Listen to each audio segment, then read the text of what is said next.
Whether you grew up with the classics or you're growing up with Kamp Koral, if it's the latter, sorry to hear that, everybody loves this little square dude and the many residents of Bikini Bottom. And today we're ranking every SpongeBob SquarePants character from worst to best in our official tier list. We'll begin with the worst characters from this undersea ensemble, and while there aren't too many, the F tier has some unsavory characters. Our last place pick might be a bit controversial, but just kidding, it's Puffy Fluffy. I doubt this guy has any supporters. It's no secret that the 7th season's A Pal for Gary is rightly considered by most fans to be one of, if not the worst SpongeBob episode. We could rant about how downright out of character SpongeBob's ignorance and inconsideration towards Gary is here, but this is about Puffy Fluffy. Beware, boy. This is no ordinary pet. A character whose only character trait is terrorizing Gary for an entire episode. We're not sure who thought Gary being chased by a monster with murderous intent was funny, but they were definitely mistaken. You put Fluffy down right now. Bad boy Gary. Bad boy. Puffy Fluffy's bottom spot placement reflects that he's basically the epitome of the worst mid-season SpongeBob has to offer. But the earlier seasons weren't devoid of their own unlikable characters, like the pizza customer. We gave this guy the gold medal of evil on our recent redux of the SpongeBob cast's moral standings, a decision we stand by even now. But whether you agree or not, one of the few things unifying every SpongeBob fan is that this guy is the absolute worst. Where's my drink? Now, in his limited defense, it's possible that he did order a drink, and that Mr. Krabs just forgot to communicate that to SpongeBob and Squidward. How am I supposed to eat this pizza without my drink? But in any case, shouting at an enthusiastic delivery boy until he cries is just downright unnecessary. If you want a Diet Dr. Kelp, maybe, I don't know, go get one at the grocery store or our convenience store, literally anywhere that sells them, and even if the order was right, you just know this guy wouldn't have tipped. For our third and final character in the F tier, we have Kevin C. Cucumber. Okay, he gets points for clever wordplay in his name and being in a pretty good episode. As unlikable as he is, he does have a few funny insults under his belt. Loser. Hey, I've heard this call before. But any credit he'd get for that is taken away by the fact that he's a total fraud who bawls like a baby in the face of actual danger. Help me, Mommy! Help me! That crown might not have been a hat, but you still don't deserve it, Kevin. What you do deserve is a prison sentence, considering you left multiple members of your fan club in a deep abyss to presumably starve. Kevin's back! Kevin! We love you, Kevin! Let's move on to the more likable, or at least less unlikable characters. This is the D tier. We're sticking to one-off characters for now, starting with Patrick's big sister, Sam Star. Ignoring that this is one of the many times later seasons, not to mention spin-offs, ignored established lore in the series, which, to be fair, said lore was a throwaway line of dialogue, Sam isn't a particularly endearing character. Big nose, no like sand. Big nose move.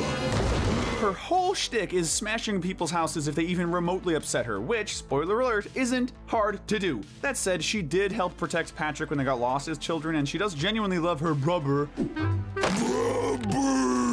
It's not enough for us to place her any higher, but it's enough for us to keep her out of the F tier. Suffering a similar fate is the newest SpongeBob movie villain, King Poseidon. The monarch of Atlantic City, King Poseidon is... well, you know how King Neptune was vain and obnoxious, but also a genuine threat who intimidated people? Yeah, King Poseidon has those first two traits down, but they sort of lost their way after that. He lacks any of the screen presence Neptune had in the original movie, and added to the fact that he's an animal abuser who uses snails for skincare and then enslaves them, it's hard to like the guy. It's nice that he learns to accept himself at the end of the movie and that he presumably became a better person afterwards, but look man, we can only give you so much credit for a turnaround that has no effect on the movie as a whole. Sorry dude. SpongeBob might be nice enough to forgive a notorious kidnapper, but the Bikini Bottom police would be a lot more hesitant. What have you got in there?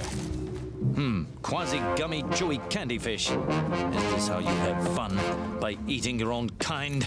Scum like you make me sick. These guys are at least pretty funny, from beating a mailbox for being crooked to arresting SpongeBob for the crime of not inviting them to his house party. We're gonna straighten you out! This'll fix you! But that doesn't change the fact that they're almost never an actual help to the community. Prove it? Okay, how about Plankton? Seriously, I'm pretty sure Mrs. Puff has had more prison time than Plankton. The guy might be tiny, but you'd think that surely the police would have found some way to keep him in jail after he literally enslaved the entire town. You'll never hold me. These primitive shackles are no match for my genius. That was easy. When they aren't trying to help, they're actively making the situation worse. What happened to prisoner 665321? So, as entertaining as the police can be in Bikini Bottom, we definitely wouldn't call them for an actual emergency. Litter bugs. This is why I joined the Force. Next is a character who's ranked low for a pretty unconventional reason. The Lord Royal Highness from Atlantis SquarePants. A character voiced by the late great David Bowie in an admittedly divisive TV musical special. The stars are aligning, baby! Sure, his design is one of the most hideous things I've ever seen on a show that isn't Big Mouth, but I'm sure his musical talent will make up for it. Oh, what's that? He doesn't sing. Okay, so let me get this straight. The guy voiced by famous musician David Bowie was cast in a musical episode of one of the most iconic cartoons ever created, and he not only doesn't sing, but is the literal only major character in the episode who doesn't sing. We'll talk about a missed opportunity, really putting the L in LRH. May he rest in peace and get that musical number in heaven, perhaps. To round out our D tier, we have one more movie villain, Burger Beard. Now, Burger Beard does get points for being in a good movie. No disrespect to anyone who likes Sponge on the Run, but unlike that one, Sponge Out of Water, in my opinion, did a better job of feeling like SpongeBob while also doing something unique. Having a live-action pirate be the main antagonist was a fun choice, even if he wasn't very intimidating and his goal really only began and ended at sell burger. Aha! My very own food truck! What? You know, a restaurant on wheels. Like, come on, he couldn't have known that would tear apart the fabric of Bikini Bottom society, surely. Still, if he had more screen time, he could have been way more memorable, so we'll give the guy some credit. But now let's move on to the more beloved secondary characters. This is the C tier. While we love it when you guys type comments for us, if you're Stanley S. SquarePants, we'll kindly ask you not to, for the sole reason that we don't want your computer to turn into a nuclear bomb. This poor guy has the absolute worst luck in existence. Everything he touches spontaneously combusts, tears, runs away in fear, or is otherwise destroyed. Sorry, boss. He's like Shigaraki from My Hero Academia, but instead of maliciously destroying whatever he touches, he's just an unwilling force of mass chaos and bad luck. We can't hate the guy since he has only the best of intentions, but how much good can you really do with the character whose whole shtick is sucking at literally everything? So relatable. Now, no offense, Stanley, but maybe you just need a helping hand like Hans. We'd suggest Glovey Glove, but I don't really trust Glovey Glove. Hans is great though. He'll scrub you clean if you've got the suds, get you a spare pair of pants so you won't perform your intro. In the nude? But perhaps his most important good deed is helping bring SpongeBob and friends back when they fall out of bounds in some of the SpongeBob PS2 games. What's happening? In this scene, you'll be cleaning bathroom fixtures. Which is good, but dude, please just take me to the next level. I'm so tired of this kelp vine slide. Every great sponge has to come from somewhere. Up next are SpongeBob's parents. While they aren't the most fleshed out characters, we have to give them some credit for being so genuinely nice and pleasant. They're not overbearing on SpongeBob, but they're still always there for him, whether he needs a place to stay or a family to celebrate getting his boating license with. A brand new boatmobile! More importantly than anything though, they always make sure to show pride in SpongeBob's accomplishments. It's no wonder the guy is so content working at his job as an underpaid fry cook. Now you might have thought those two were cookies rather than old loofah sponges, in which case you should visit Grandma SquarePants. Admit it, your innermost desire for delicious fresh-baked cookies is taking you over. Oh, yeah. It's okay, it's natural. If you haven't called your grandma recently, maybe it's time to schedule a cookie baking session. And if you don't have a good relationship with your grandma, you know what? Bake yourself some cookies. You deserve them. We all know this absolute angel would agree. We're gonna stick with the old folks for a little bit because next is Old Man Jenkins, the man who's had at least 3 different character designs over the years. Old Man Jenkins does it all. Whether it's firing himself from a cannon to protect the city folk from their no-good flying machines, or providing the impoverished Krabs family with rags to make clothing, allowing for a literal rags to riches story. I knew no good would come from city folk and their flying machines. That's it. Jenkins is a nice, well-intentioned guy who's always willing to help. On top of that, he even uses his jalape's horn to censor out swears sometimes. And the name of the game for now is background characters. We're gonna include some of the most iconic ones, like the Goo Lagoon lifeguard. Sometimes to be a great character, you don't need any flashy gimmicks or anything. All you need is to be a decent guy doing his job well. Hey look, a cardboard box washed up on the beach. Holy fish paste! It's a guy!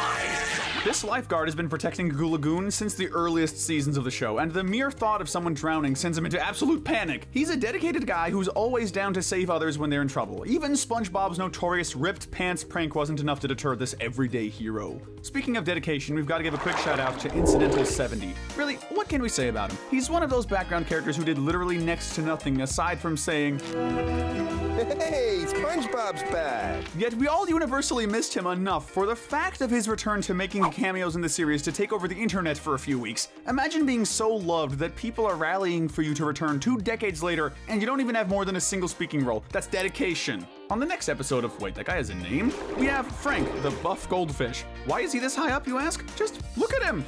Here he is. That That ain't SpongeBob. SpongeBob is square. He's so goofy, even by SpongeBob character design standards. It really feels like one of the artists behind the show doodled this guy on their lunch break and he became an office favorite. I could totally be wrong, but if I had an office, he'd be one of its favorites for sure. What an absolute icon. Darwin has been hitting the gym, clearly. And rounding out the C tier, we have Bubble Buddy. The guy is iconic, and he does get some points for offering you all sorts of advice in Battle for Bikini Bottom. That said, he's also weirdly inconsiderate. From dumping his son on SpongeBob for an impromptu babysitting session to holding up a whole line of people in the bathroom for 2 hours. Don't just stand there, dude! The tide's coming in! Oh! Bubble Buddy is a menace, but he's a memorable one at least. Didn't he also leave that guy to die in high tide? Now it's time to start getting to the more iconic characters in SpongeBob's history. We still have plenty to get through, so let's start the B tier. Perch Perkins is reporting live from the first position in the D tier. We interrupt this program for an important announcement. Bikini Bottom is literally in a state of total chaos tonight. Oh, literally! If I had a nickel for every time D. Bradley Baker voiced an orange cartoon fish, I'd have 2 nickels. But if I had a nickel for everyone that used to be purple, I'd only have 1. Oh well, colors aside, Perch Perkins is a pretty reliable newscaster who's willing to get his fins dirty to make sure you are getting the information you need. The second unaffected person is in this dumpster. Care to comment, sir, on the chaos? Perch Perkins, how did you know I was in here? Whether it's showing off the grand opening of the Krusty Krab 2 or warning citizens of the ongoing Krabby Patty shortage. This will end poorly. But as great as Perch is, we can't call him better than the OG SpongeBob newscaster, a realistic fish head. One of the earliest brands of SpongeBob's classic surreal humor was this absolute gem of a fish.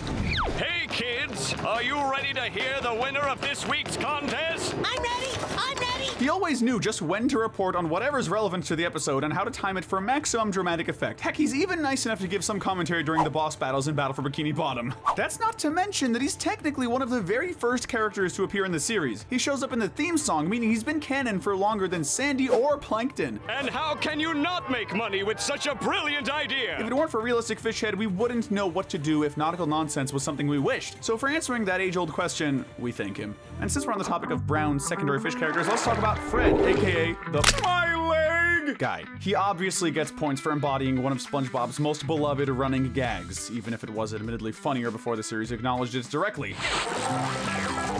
My leg! But Fred gets more points for being more than just a gag character. Oh, dang nematodes! He's a romantic with enough dedication to mutilate himself over and over to see the nurse he's fallen in love with. And he's also a musician. When SpongeBob introduces the Krusty Krab to Jelly Patties in Jellyfish Hunter, Fred treats the restaurant to a whole musical number about how darn delicious they turned out to be. I'm still not planning to put jellyfish jelly on my next cheeseburger, but if Fred gives me a musical performance, I might just change my tune there yet. Oh, yeah. You know what sounds even better than Jelly Patties, though? Tom is up next. We couldn't leave out the iconic chocolate guy, right? Chocolate? Chocolate! Chocolate!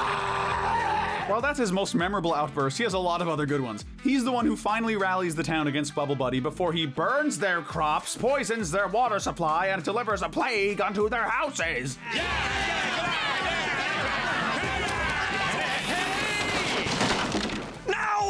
Showing that he's always looking out for the little guy. But when he's not being harassed nor offered his favorite treat, Tom is a surprisingly chill guy. When he realizes that SpongeBob didn't do anything to his drink except putting only 1 ice cube in it, he quickly laughs it off, despite moments earlier looking ready to tear the little guy in half. Wouldn't have been his first time. 21 characters is long enough. That's it!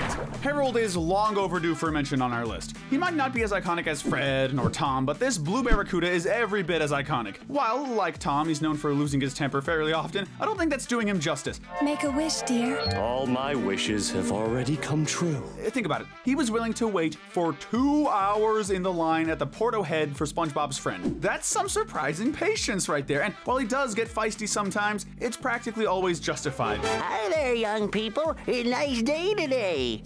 So, you like kicking butts, do ya? Well, we'll show you, old man! There he is! Sometimes you just need to call out crappy behavior when you see it, so we can appreciate a character who does that while still being a relatively nice guy on the whole. After all, we can't forget who taught that untrustworthy old man a lesson for trying to kick SpongeBob's butt. While he isn't the cleanest Bubble character on our list, the Dirty Bubble still deserves a decent spot on our list. As one of Mermaid Man and Barnacle Boy's arch nemesis, the Dirty Bubble is, well, he's a dirty bubble. It's pretty hilarious that one of the main supervillains in this universe doesn't even have limbs, or really a body. He's literally just a bubble with evil eyes and a mouth. Did someone say evil? Extra points are in order for him actually trying to clean up his act, literally. If only he could overcome his chronic addiction to filth, maybe he could be a force of good rather than evil. But for right now, he still fits in that evil category. Scared, boys? Well, don't be. While he might not be a super villain, Squilliam Fancy Son is still one of the series' most iconic bad guys. Like most episodes after season 5, Squilliam exists for one reason only: to make you feel bad for Squidward. He might not appear often, heck, he only appeared in 2 episodes before the movie and only a few after that, but Squilliam made for a fantastic rival, and one who made you feel for Squidward even on his worst days. Oh, let me help you out.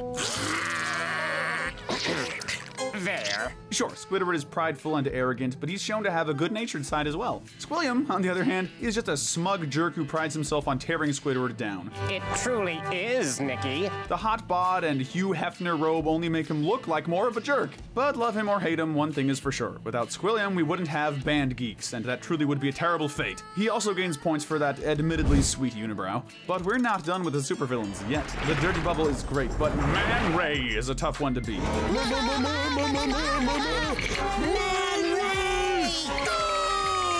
Appearing first in Mermaid Man and Barnacle Boy 3, Man Ray is a manipulative manta ray man who's only held back by a tickle belt controlled by SpongeBob and Patrick.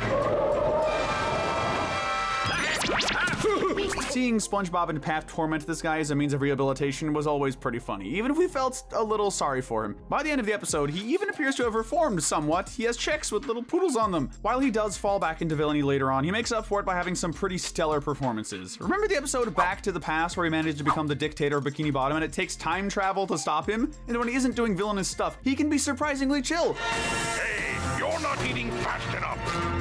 When he runs into SpongeBob and Patrick in their extremely convincing Mermaid Man and Barnacle Boy disguises in shuffleboarding, his old friend refers to them as Man Ray's friends, and he doesn't correct this. Any friend of Ray's is a friend of mine. Which suggests that the rivalry might just be in good fun more than anything else. We've officially reached the top 25, and it's time to move on to the first SpongeBob movie to talk about, Mindy. It's kind of wild to see Scarlett Johansson, of all people, voicing a SpongeBob character, even if it was just for this movie. But while Mindy isn't the most memorable character personality-wise, her sticking up for all of her subjects still makes her one of the series' most admirable. Without her, SpongeBob and Mr. Krabs probably would have been fried on the spot, and we can't ignore the excellent job of stalling she did. So, you think I'm stalling? Nah, actually, I don't think she's stalling. Never mind that. But we won't stall on the way to our next character, Dennis. I've already hired someone to take care of those two. He's a vicious, cold-blooded predator! It's a name that sends shivers down the spines of even the manliest of men. For a SpongeBob movie to have a full-on bounty hunter character was pretty impressive, and honestly, pretty hilarious too. Seriously, it's next-level comedy to have a character hyped up as this vicious, cold-blooded predator, only to get literally stepped on and knocked off by a bridge instead of actually being defeated by the main characters. But as any SpongeBob fan would already know, Dennis couldn't have kicked SpongeBob's butt anyway, not if Flats the Flounder is any indication. Right away, he gets points for being from one of the best SpongeBob episodes. Seriously, the bully will never not be funny. The sheer amount of aggression Flats has towards someone who's literally only said 3 words to him is incredible. I'm SpongeBob. Hi, SpongeBob. I'm gonna kick your butt. Every time it seems like there's an easy solution, from telling Mrs. Puff to asking Flats' dad for advice, Flats has a leg up somehow. Dad, what are you doing? Nothing, son. What did I tell you about talking to strangers? He gets points for sheer determination to kick SpongeBob's butt, even trying for several days to no avail. Like her 16th birthday, this next spot is all about Pearl. Mr. Krabs' inexplicable whale daughter is your typical spoiled teenage girl, well, to an extent at least. Pearl might be a bit bratty and self-absorbed, sure, but she's more than just a boy-crazy teenager. She can actually be surprisingly considerate. In one of her earliest episodes, The Chaperone, she has to settle for going to prom with SpongeBob after her date flakes on her, and despite her disappointment, she comforts him when he's overwhelmed by his guilt over ruining her prom. Aha! Keep away from my precious little flower! You almost stepped on it. Pearl isn't perfect, but she can be surprisingly nice, and her love for her daddy is sweet. She even makes him breakfast out of pure bran, hand-sculpted into the shape of more flavorful foods. Open up! It's time for the pill! Sure, she's a little spoiled, but at least she cares about people, and that earns her a lot of credit. Landing just outside of the A tier, we have King Neptune. Neppy, if you're watching this, please don't freeze us. We'd love to put you higher. Honestly, you played a pretty great antagonist in the SpongeBob movie, and occasionally in the series, even though your design inexplicably changed. Really, there's nothing in particular holding the king back from a higher spot, except, well, when it was revealed how bald, thinning his head was, my eyes burned so badly that I had to attend physical therapy for weeks. I didn't even know they had physical therapy for eyes, but I've got to take points off for that regardless. But without further ado, we've reached the top 20, and therefore the most memorable and beloved characters in SpongeBob history. So let's kick this top 20 off with the A tier. This is the point where the characters actually got pretty difficult to rank, so we'll kick it off with the least seen character remaining, David Hasselhoff. What a weird moment in cinema history, seeing a Baywatch actor show up as a sort of deus ex machina to take SpongeBob and Patrick back to Bikini Bottom in time. He willingly acts as both a ferry and a battlefield and uses his mighty pecs to fire SpongeBob and Patrick in just enough time to save the town and Mr. Krabs. Note they already finished the Get the Crown step at this point. Up next is Bubble Bass, the bane of fast food workers everywhere. From mistreating the cashiers to ordering the most complicated sandwich you've ever heard of, Bubble Bass is obnoxious in every sense of the word. Originally, he just appeared a few times in season 1, most notably in Pickles to torment SpongeBob for basically no reason. You lose. And then sitting on Plankton in Fun, spoiler alert, it was not, in fact, fun for Plankton. Unbelievable! While he was gone for a long time, he eventually returned in later seasons, and look, there's a lot of bad stuff you could say about new SpongeBob, but giving Bubble Bass the role of the town neckbeard was absolute brilliance. He's manipulative, lazy, obnoxious, and just all around a sleazy guy, and you can't help but love him because the series is so delightfully aware of that. I mean, come on, they even straight up turned him into a parody of the Nostalgia Critic in an episode of The Patrick Show. I've never watched it, but I have respect for it just on that basis, even if not much. Next, we have one half of the most iconic SpongeBob couple around, Karen Plankton. She started as a regular computer monitor in Plankton's lab, serving to help keep him on track to steal the Krabby Patty's secret formula and occasionally roast him when his plans are especially bad. I don't want to talk about it. Talking will make you feel better. Leave me alone. In later seasons, however, she's come into her own as a character. Even apart from Plankton, Karen can be pretty endearing and often keeps him in check with everything from death rays to straight up boxing matches with her replacement. No one runs down my man, Planky. But arguably our favorite Karen episode was Single Cell Anniversary, where Karen manages to steal the formula with literally zero effort, then holding it hostage as an anniversary gift for Plankton until he gets her something proper. Oh, my Karen. Oh, my computer wife, Karen. That shows that she's not only much more capable than Plankton, but that she genuinely loves her husband. You gotta respect that devotion. But there's one member of the Plankton household who's even better, and that's his adorable pet amoeba, Spot. Who said modern SpongeBob can't have a W here and there? Spot is just, he's just precious, really. He debuted in the season 9 episode Plankton's Pet, in which he surprisingly wasn't taken away from Plankton in the end. In fact, he rescues SpongeBob and Plankton from some hostile pets, and later returns as a recurring character. It's sweet to have a character that Plankton has a fully healthy, loving bond with, and honestly, it's just really nice to see Plankton be able to enjoy happiness sometimes, at least. Oh, I can't stay mad at these cute little faces. Also, side note, did anyone else love the gimmick of Spot hiding in every stage of the Cosmic Shake game? That's seriously one of the cutest collectibles I've ever seen. You might think we're done with those background fish by now, but there's one more who reigns supreme over all the others. Scooter. Mostly appearing in earlier seasons, Scooter is an absolute delight. Known for his iconic laugh, almost always chilling at Goo Lagoon and going along with pretty much anything that life throws at him. Hey, look! Mr. Krabs put in a kiddie ride! Why don't you try it out? I can't find the coin slot! Here it is! Scooter steals the show whenever he appears. Let it be known that even literally dying wasn't enough to steal Scooter's joy. Dudes, he made me experience high tide! Oh! He's the kind of guy who just embodies positivity. He'll tell you to your face if you told a good joke or if you made an awesome surfboard. The man wears his heart on his sleeve and is definitely one of the most lovable side characters in the series. But let us draw your attention to our next character, Doodlebomb. The final character on our list who only appears in a few episodes, Doodlebob is one of the most iconic characters in SpongeBob history, despite only appearing in the classic episode Frankendoodle, and later on in Doodle Dimension. This crudely drawn creature was a savage from the moment he gained sentience. He makes me sick just looking at him. Those big, bulgy eyes, that square body, those 2-buck teeth, and that stupid tie! The literal first thing he did was greet Squidward by tossing him around like a rag doll, and he threatened to effectively destroy SpongeBob with the Magic Pencil's eraser. On top of being one of the best antagonists in the whole series, Doodlebob's inexplicable manner of speaking and moving is always going to be one of the funniest things in the whole series. Doodlebob walked so Glep could run. But honestly, Doodlebob ran pretty well himself. Patchy's best friend and occasional worst enemy, Potty the Parrot, is next. Sure, he might absolutely bully Patchy for most of his screen time, but without him, Patchy's segments wouldn't be nearly as entertaining. From tricking Patchy into firing himself from a cannon to trying desperately to kiss him under the mistletoe for some reason, Potty is as relentless as he is endearing. If you think he's too high up, let me remind you that in the original 3 seasons, Potty was voiced by none other than the late, great Stephen Hillenburg. We're starting to get into the most memorable side characters now, so let's live like Larry the Lobster. Anybody up for some volleyball?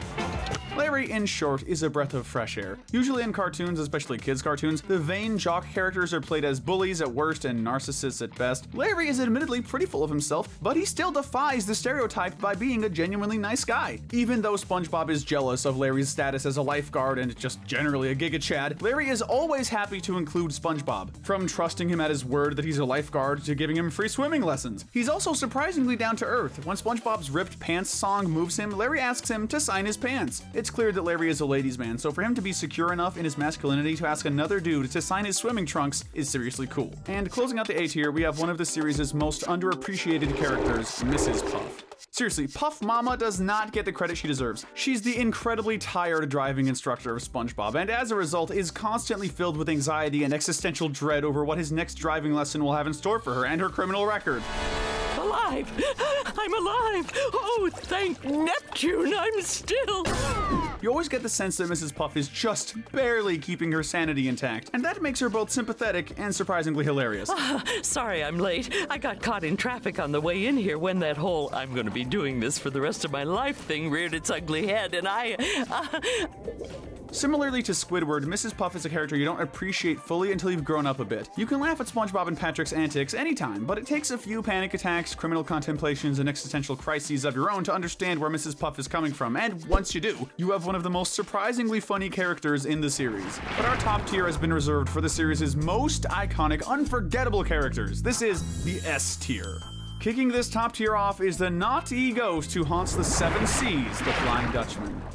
Ooh, scary. No, that's impossible! There are some secondary characters who, when seen, confirm that you're watching a really good episode. The Flying Dutchman is one of those characters, with a cool design and color palette, one of the most iconic vocal performances in the show, and some of the best episodes. You like ponies, I like ponies! Is that a wedding ring? Oh, this shows nothing. The Flying Dutchman is just plain cool. Granted, it's hard to make a ghost pirate anything but cool. Whether he's playing an imposing antagonist or a surprising anti-hero, pretty much any appearance from Old Dutchie is guaranteed to be a success.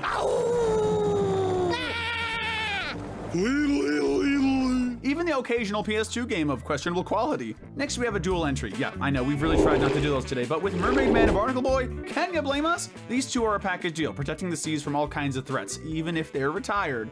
Semi-retired. While they're pretty much always together, their different personalities always made it so the dynamic never got boring. Mermaid Man wouldn't be complete without Barnacle Boy's grouchiness, and he wouldn't be complete without the old coot's senile yet compassionate nature. Banco! It's bingo! Get your hands off me, woman! Like Dutchie, anytime this dynamic duo gets the spotlight, it's just about guaranteed to be a good episode. That even goes for the later seasons too. They even got a pretty good origin story episode. It was at that moment we decided to team up. Honestly, the fact that they've never gotten to be in a SpongeBob movie is a darn shame, especially since both of their voice actors have passed on. May they rest in peace. Here's hoping they can have all the adult-sized Krabby Patties they want in heaven. As great as Potty, the parrot, is, Patchy the pirate is the star of the show. Hot, hot, hot! Potty! Don't you know this is Patchy private time? Oh, hello. There's a reason he's president of the SpongeBob fan club, after all. Just look at this room of his. I can't be the only one who wanted a ton of the stuff he has as a kid, right? The sheer unapologetic passion Patchy has for his favorite cartoon character is as funny as it is occasionally unsettling. Seeing this fully grown man hunting for treasure at a playground, getting lost in the desert, hallucinating about SpongeBob, or even writing SpongeBob Christmas fanfiction is incredible. And if you don't have enough Patchy in your life, you're in luck. There's always the official Patchy's Dance Tips VHS series for only $29.95. Just remember that it is unlawful to blah blah blah. There are 7 entries left now, and I think all you SpongeBob fans know what that means. We've reached the main 7 of the series. Ordering these guys was really, really difficult, but at number 7, we have Sandy Cheeks. While she may be a land critter, Sandy quickly stole the hearts of both SpongeBob and his fans. She's a lovable do-gooder who's a master of karate, science, rodeos, and anything else related to space or Texas you can think of. As chaotic as most of Bikini Bottom's residents are, Sandy evens out her chaos with a surprisingly intact moral compass. She's one of SpongeBob's most consistently reliable friends and a voice of reason whenever she shows up. Ooh, you know what that cloud looks like? What? A flower. They all look like flowers, SpongeBob. All the time? They sure do. And while it's easy to overlook the character designs of such iconic characters, Sandy's is one of those designs we just have to point out. Like, come on, she's a squirrel in an astronaut suit. You don't just look at that and not consider it peak character design. Sandy is equal parts cool and funny, and as much as we'd love to place her higher, there are still 6 Bikini Bottomites we hold in even higher regard. Slithering just outside the top 5 is everyone's favorite domesticated mollusk, Gary the Snail. Gary would honestly be a great character even if he was just a recurring gag character. Though he'll just communicate with meows and occasionally other sounds, yet still be completely understood by SpongeBob is pretty memorable. Ah, that's more like it. Hello there, Papa Bob. But what makes Gary so cool is the fact that he always goes above and beyond expectations. SpongeBob goes a whole episode trying to learn how to tie his shoes properly. Turns out Gary has shoes and knows how to tie them. How did you learn to do that? SpongeBob wants to give Gary a bath. Translation, SpongeBob signs his death warrant. Gary is as deadly as he is adorable, from inexplicably teleporting to being able to bark instead of meowing for opposite day. He's a mystery we'll never truly unravel, and honestly, that's just fine by me. Where's your holiday spirit? Gary is an adorable snail who comes in clutch when you need him, and let's not forget, Gary come home. There's good reason for the fact that many people consider it on par with the classic episodes, after all. Eat your blackened, unibrowed heart out, Squilliam. You can't hold a candle to our main man, Squidward tentacles. Honestly, even putting Squiddy this low feels criminal. It's been said plenty of times before, but as those of us who grew up with the classic SpongeBob seasons have grown older, we've started to understand Squidward more and more. His pessimism, his obsession with self-care, his easily annoyed nature. Whether you relate to it or not, Squidward is a character who becomes more sympathetic the older you get. Everybody's an idiot except for me. Well, it's true. But Squidward is more than just a negative Nancy. While he can be mean and snarky, especially in the earliest and latest seasons of the show, he's got a good heart deep down. We all know about his classic pizza delivery moment where he slaps a nasty customer with a presumably ice-cold pizza to the face, but there was also the time he gave away literally everything in his house to cheer SpongeBob up when he thought Santa wasn't coming to Bikini Bottom's first Christmas. But perhaps Squidward's most intriguing trait comes out in the episode Squidville, when he finally moves away from SpongeBob and Patrick to Tentacle Acres. Oh, look! Everybody's on their bike today! Only to realize his life is just plain and boring without them. Mr. Grouchy Man here is a stick in the sand, but we still love him. There are just 4 more characters we love even more. Barely beating Squidward is his skinflint boss, Mr. Krabs. While he's one of the least moral characters in the cast, Mr. Krabs more than makes up for it with one attribute, humor. Got a crisp dollar bill for the next fella to take a bath in this house.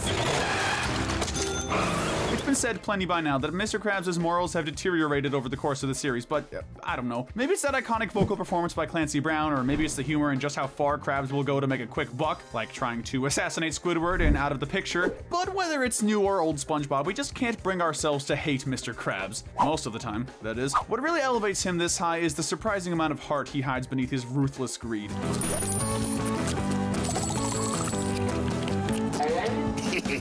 Excuse me, ma'am. Krabs is a total cheapskate, but he also deeply cares for his family. He pretends that the Krusty Krab is a pirate ship so his grandpappy won't be ashamed, steals food from the whole town to keep Pearl fed during a growth spurt, and has shown time and time again that he cares for SpongeBob like a son, even if he's often doing some pretty heinous stuff to him. It's very true that Krabs can go overboard, but whether he's a surprisingly sweet father figure or a totally depraved sadist, things are never gonna be dull when Eugene Krabs is on screen. Our bronze medal of greatness goes to the one with the pants that are square and the SpongeBob And that is Bob. SpongeBob will not let us down. Really, basically anyone in the past 7 spots could have reasonably taken home the gold, SpongeBob included. He's got a perfect mix of childlike optimism and ambitious passion. He finds joy in everything from flipping burgers to feeding his snail to beating his record time at the supermarket. In a world that's become more cynical than ever before, characters like SpongeBob are invaluable. Old people are the greatest. They're full of wisdom and experience. It's just refreshing to see a character who's so refreshingly nice and joyful. We're not gonna pretend like we don't understand why some people find SpongeBob grating. Yeah, he laughs a lot, and he cries a lot, especially in the later seasons. It just isn't fair! But it's hard to deny just how likable and authentic he is. SpongeBob wears his heart on his sleeve, whether he's laughing for hours over a joke about nickels or having an absolute mental breakdown at the thought of being fired, and that's something to be admired about him. It's also a nice touch that SpongeBob isn't perfect, given that he has a bit of an ego at times. You gotta be kidding me. It helps him to feel more realistic and relatable to anyone who's trying to find joy in the little things. SpongeBob is a caring kid who deserves the world, and even if his optimism is reckless, we can't help but root for him regardless. But the silver medalist of greatness is SpongeBob's arch frenemy, Sheldon J. Plankton. One of the most iconic voices, designs, and demeanors in Nicktoons history, Plankton is a character who's aged like a fine wine. Like Squidward, he's become more understandable with age, but unlike Squidward, he remains squarely in the villainous category. His determination to steal the Krabby Patty formula is funny already, but then you realize he has legitimate plans for world domination based around this seemingly petty goal, and suddenly it goes from silly to absolutely absurd. He might be evil, but Plankton is one of those villains you can't help but root for, whether it's out of pity or out of the undeniable curiosity of what the secret formula actually is. Come on, Krabs, let him peek, at least. Never! I'd rather that worm come in here right now and eat you all alive!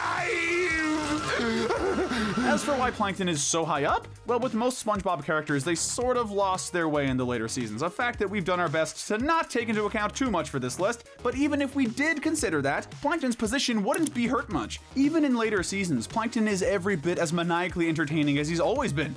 You're one of those evil guys. You're all banned. Just give me my order, or you'll know the meaning of fear! Sure, he's a little less evil, but that makes for some fun episodes in itself, like the time he recruited SpongeBob to save Karen from a computer virus and actually showed genuine concern for both of them. Plankton is awesome, and we'd gladly crown him Nickelodeon's second greatest diabolical little green dude behind him. But our gold medal of greatness goes to none other than the man you'd That's not called Tubby. The one, the only, Patrick Star. Patrick is just... Patrick is delightful. You have to take the tray to the customer. Okay. He's one of those characters who takes basically every scene he's in and improves it. Usually Patrick is acting as SpongeBob's best buddy, giving him good advice like, when in doubt, pinky out, and even helping him break Mrs. Puff out of jail. But at other times, he can be SpongeBob's worst enemy, and while this is never malicious, seasons 6 and 7 didn't happen. It's always funny to see just how out of control Patrick's schemes can get. Remember Big Pink Loser, where Patrick started copying SpongeBob's behavior to win an award, and casually revealed that he has the power to read minds? At least I'm safe inside my mind. At least I'm safe inside my mind. Many cartoons have had characters whose whole shtick is being wild cards who can count their brain cells on one hand, but Patrick is probably the most iconic example of that archetype. That's just what I'd expect you to say. Dumb people are always blissfully unaware of how dumb they really are. You can never tell whether Patrick is going to be SpongeBob's best friend or his worst nightmare in any given episode, but you know he'll make you laugh, and you know he'll always be doing his best to be the bestest best buddy you could ask for. For every time he's smugly stealing all of Gary's attention from SpongeBob, there's another where he's literally beating himself to a pulp so he can get into the salty spittoon. Patrick is a lovable, happy, unpredictable goofball who embodies what makes SpongeBob such a fun, comfy show to watch, and my personal favorite character in it. He's content with who he is and just wants to enjoy life with his best buddies, and that's why we're telling him to firmly grasp the gold medal of greatness. There you go, Pat. You finally got another award.